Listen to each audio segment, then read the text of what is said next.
Do you have that one task hanging over you and all you want is for it to disappear?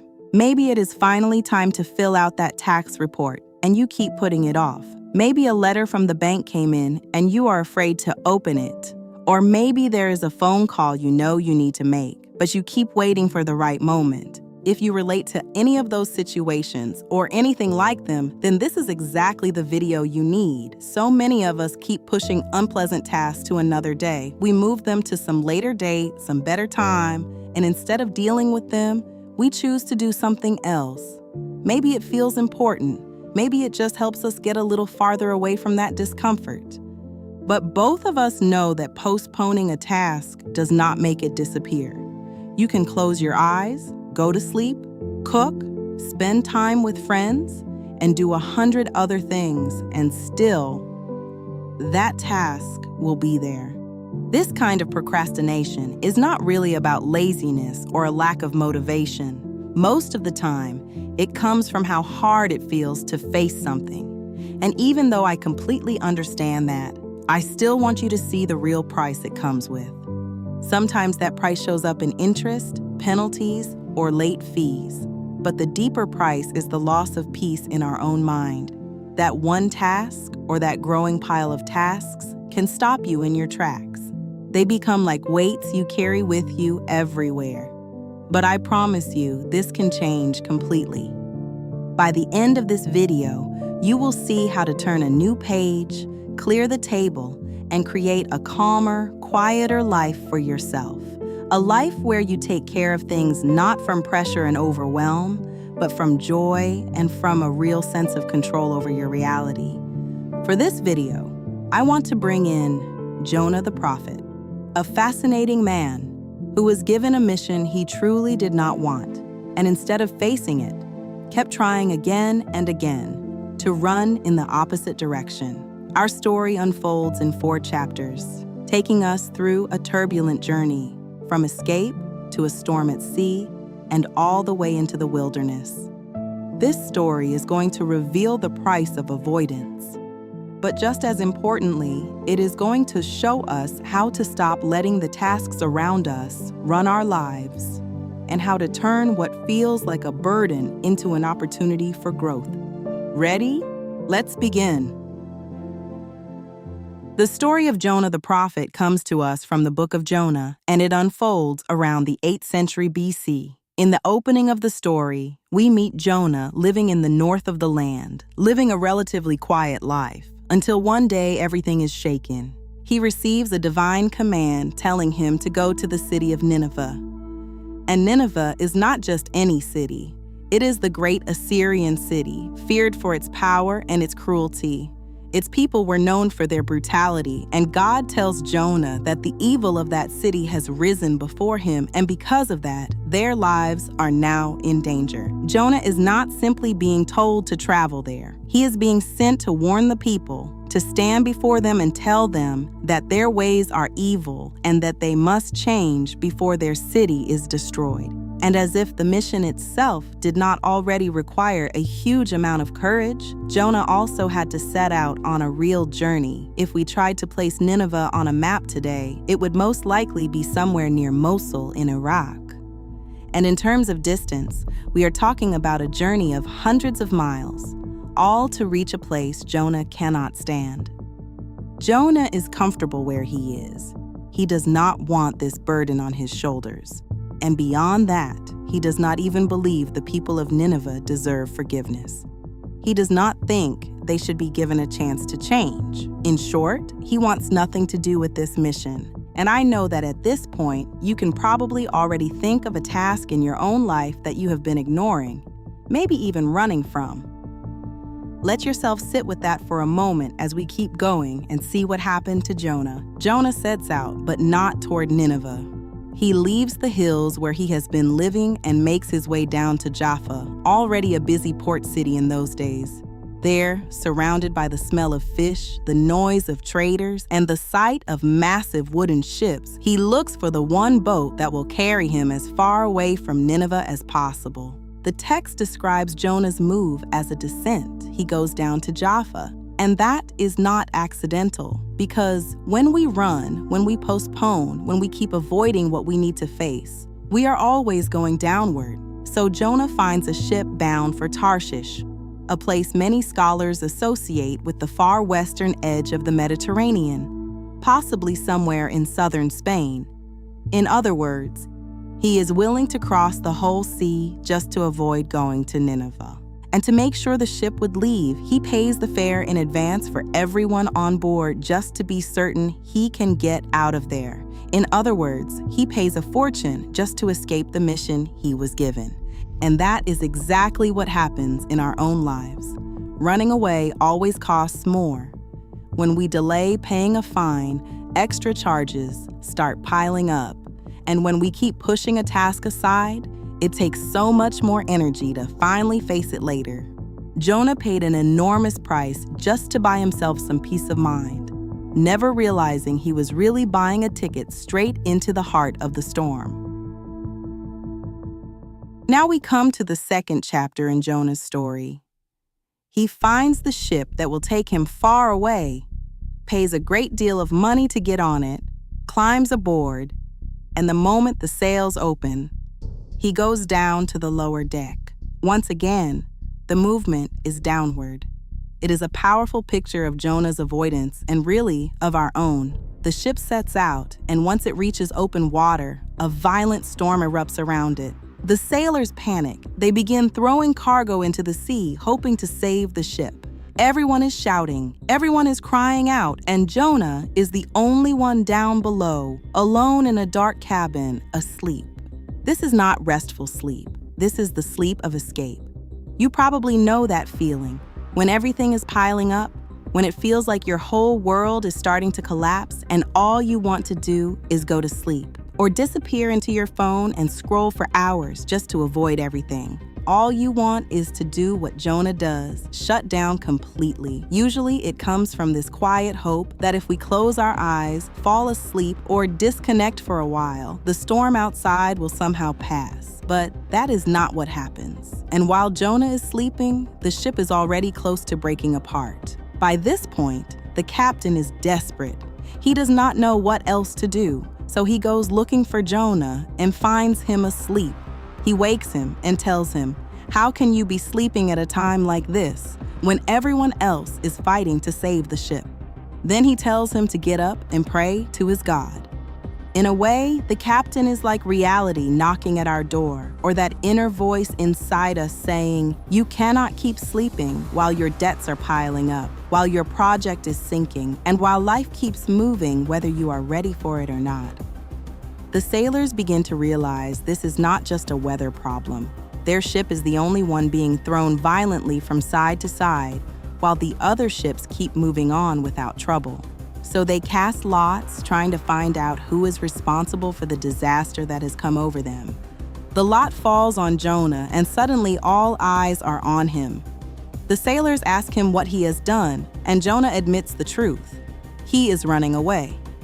He understands that the only way for the storm to stop is to face what he has been trying to escape. So he tells them to throw him into the sea, and by doing that, save themselves and everyone else on board.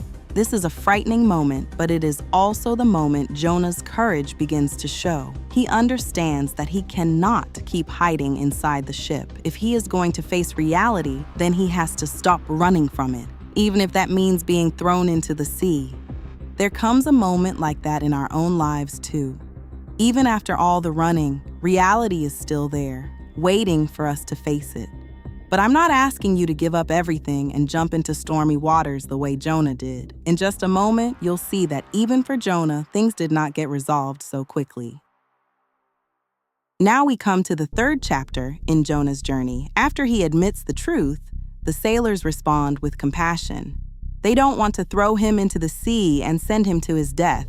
Yes, they understand they are taking a risk, but they still choose to row with all their strength, and try to turn back rather than take such an extreme step. And it's so similar to our own lives, even when we know there's no real way around it, even when we know we need to face reality, we still look for detours. We still try to row around the problem, anything just to avoid dealing with the task itself.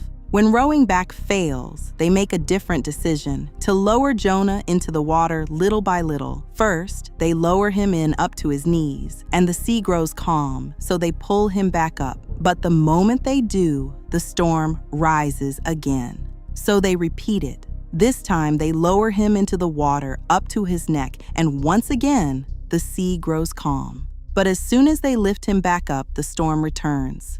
In the end, there is no other choice.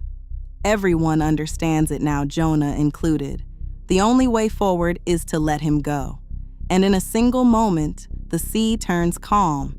But the quiet that settles over everything is not only physical, it's also the quiet that comes when reality is finally faced. It is fair to say that for everyone else on the ship, that chapter is over.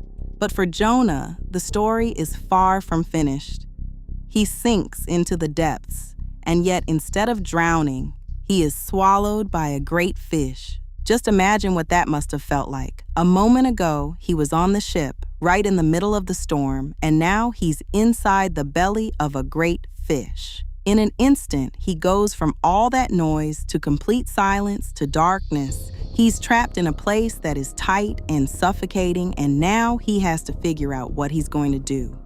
In real life, that belly of the fish is the last-minute moment. It's the night before the deadline for the task you haven't even started. It's that moment when there's nowhere left to run. You can't sleep your way out of it, and you can't distract yourself out of it, because reality is closing in from every side. And this is where something begins to change in Jonah. In the darkness, in the very lowest place, he prays, and for the first time, he really meets himself. He realizes the fish was not there to punish him. It was there to stop the running, because sometimes life puts us in tight, painful places for one reason only. So we stop escaping and finally start listening to ourselves. For 3 days, Jonah remains inside the belly of the fish until at last it spits him out onto dry land. And in those 3 days, he's forced to sit with himself, to face himself, to reckon with what has been happening inside him. So when he finally comes out, soaked, maybe still shaken, he is at last ready to go to Nineveh. From here, we come to the 4th and final chapter in Jonah's journey. After 3 days in the belly of the fish, he's thrown back onto dry land and receives the command once again to go to Nineveh. But this time, he doesn't argue. He simply gets up and goes, crosses the desert, and enters the great city. He stands before the people and cries out, 40 more days and Nineveh will be overthrown. That is all he says. No long explanation, no extra detail. Just a few sharp, exact words, and suddenly, the whole city is listening. Jonah was convinced no one would listen to him. He may even have been afraid of what would happen once he said those words to the people of the city. But the opposite happens. The people listen, and more than that, the whole city begins to change. Everyone changes, from the simplest people all the way to the king of Nineveh. The king steps down from his throne, takes off his royal robes, covers himself with sackcloth, and sits in the dust as a sign of mourning. He himself declares that everyone must change their ways. And because they do, the city is not destroyed. It remains standing, and the people are able to go on living their lives. And what about Jonah? He has just helped prevent a terrible disaster. On the surface, he should be relieved. He should be happy. But instead, he is angry. More than angry, he is furious. He leaves the city, builds himself a small shelter, sits down in the shade, and waits to see whether the people of Nineveh will go back to their old ways. He is convinced something will go wrong, that people cannot really change just like that. And deep down, he still believes the whole city deserves to be punished. But while he's sitting there in the blazing desert heat, something happens. A plant grows up over his little shelter and gives him shade. And this is not just some small detail. That plant becomes a symbol of the life the desert is missing so desperately. But the very next morning, a worm appears and attacks the plant, and it quickly withers away. Jonah feels it immediately. The shade is gone, the heat comes down on him again, and he is overwhelmed by it. He is frustrated, he wants to die, and he even says, "It would be better for me to die than to live." Jonah is so overwhelmed in that moment that God asks him, "How can you care so much about a plant you didn't even plant or water?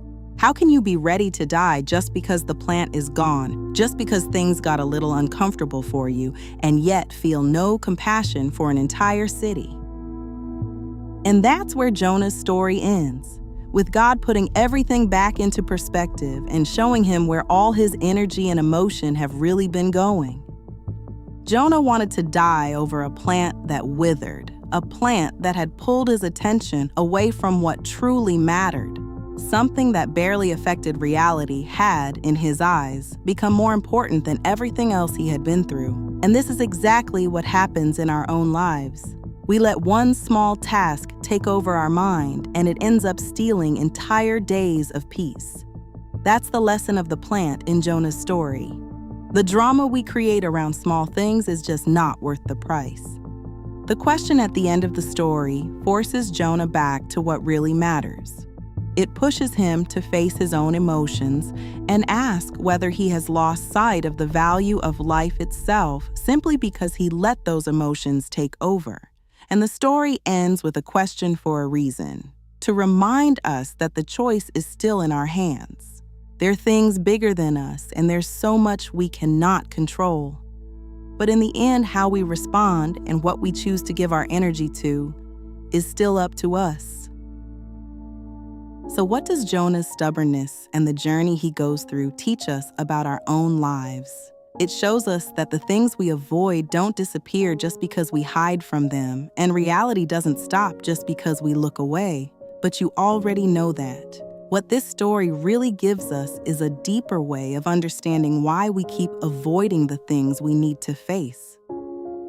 Think for a moment about the things you're good at, the things that come naturally to you. Maybe you're someone who likes the house to feel neat and in order.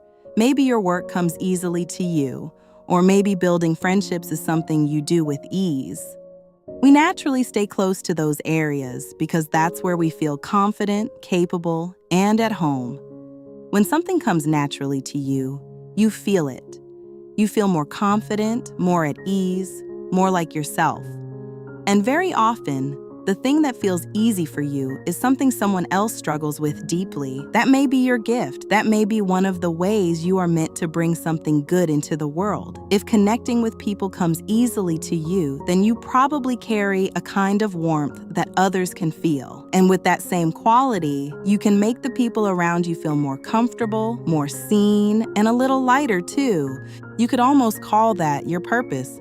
But then what about the places that don't come easily to you? The things you resist, the things that feel less natural, like giving a presentation or maybe building friendships, that's where the real stretch begins. If there's something you keep avoiding again and again, that is usually a sign that something there needs attention. Maybe it needs healing, maybe it needs work, maybe it simply needs to be put in order. And yes, facing it may truly be hard, but when you keep pushing it off for weeks, it only becomes harder. We both know the task is not going anywhere. It keeps sitting there, pressing on the very place in you that already feels hardest. And the longer you leave it, the more it follows you, quietly draining your peace, sitting in the background of your day, and turning into a constant source of tension. The things we keep running from, those are our Nineveh. And when we finally face them, they bring something real into our lives. Peace, relief, a sense of calm.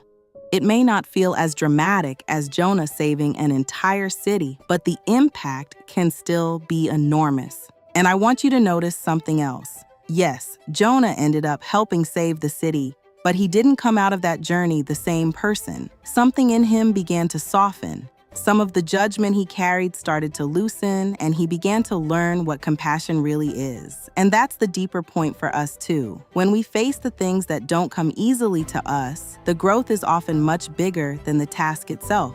And beyond all of that, there is something incredibly freeing about finally getting things off your plate. That report you need to file is not going to disappear. Your bank account is still waiting for you.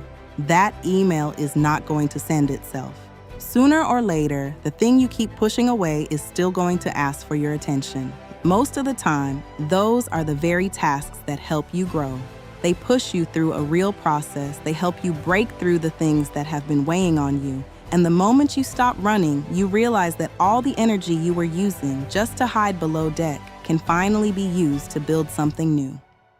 Once the task is behind you, something opens up. You have room for new things. You have more time, and you begin to discover a strength in yourself you may have forgotten was there. What feels today like just one more burden you don't want to carry may end up becoming the very step that leads you into a calmer, easier life. I have a feeling you already know what this video is asking of you. Let it sink in, and then choose one thing you're finally going to face. Not 10 things, not a whole list, just one thing you know you have been avoiding for a long time. Don't see it as one more burden to carry. See it as the step that can move you forward. Get it off your plate because your peace of mind matters more. And you will see that the moment you do, the storm inside you begins to settle and the road ahead starts to feel open and clear again. And let me tell you one more thing. Most of the time, Nineveh is far less frightening than it looked from a distance.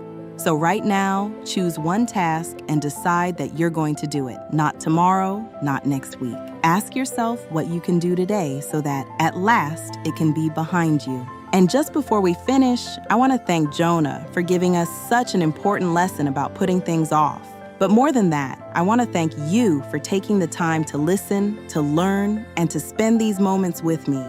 That is never something I take for granted. And if this video resonated with you, I invite you to share in the comments what spoke to you most, and even write down the commitment you want to make to yourself. Because the moment you write it down, your journey begins. Thank you for being here with me, and I'll see you in the next video.